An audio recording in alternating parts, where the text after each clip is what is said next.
The prosecutor in Virginia, I remember the day, he called me up and he said, you know, he would have killed you, or at least tried. 1998, you're a prosecutor for the U.S. Attorney's Office, and you end up trying a gang-related case and receive a death threat. What do you recall from having gone through that experience? Everything. Everything? You know, it's not a good day, obviously. You know, right now, looking back on it, you do have a certain sense of indestructibility that's both, I think, a creature of being young at the time, and there is a certain world that you live in when you're in law enforcement. You just believe that nothing's going to happen to you, but you know, you do have to come home and tell your family. It's probably one of the first times in my life that I can ever remember being scared. It's one thing to be just yourself. It's another thing to realize that there's somebody out there that wants to take you away from your wife, and they want to take you away from your daughter. You tend to react accordingly. And you end up getting a conviction in the case, but explain what the Virginia prosecutor ended up telling you afterwards. You've done your homework. It's a little terrifying. We found out later on that the person who had threatened me, he was also serving another sentence in Virginia, and that sentence was for shooting a Maryland State Trooper.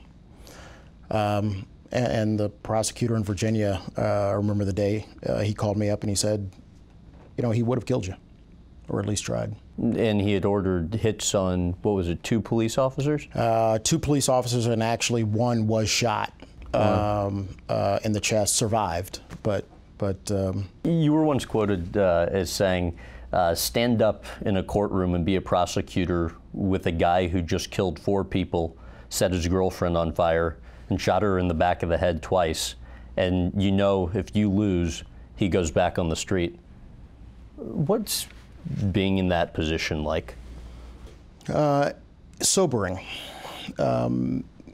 It takes courage to stand up and say that you're going to be the person who's going to be in the breach, to make the right decisions, to recommend the right decisions, to ask people to rally behind you. And you know, one of the great things about that job as a prosecutor is day after day after day, you're thrust into that decision.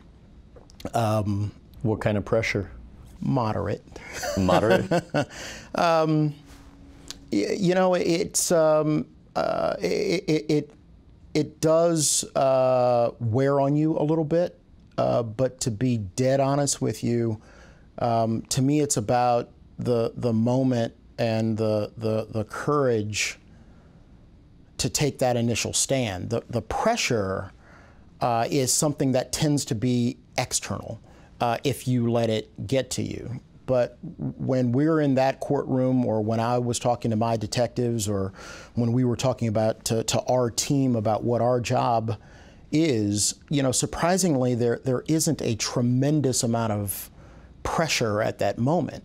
So to the extent that there's pressure, there's always pressure on making sure that you're doing it the right way. But when there's a quadruple murderer, and if you make a mistake, he's back out on the street, there's pressure to make sure you get it right.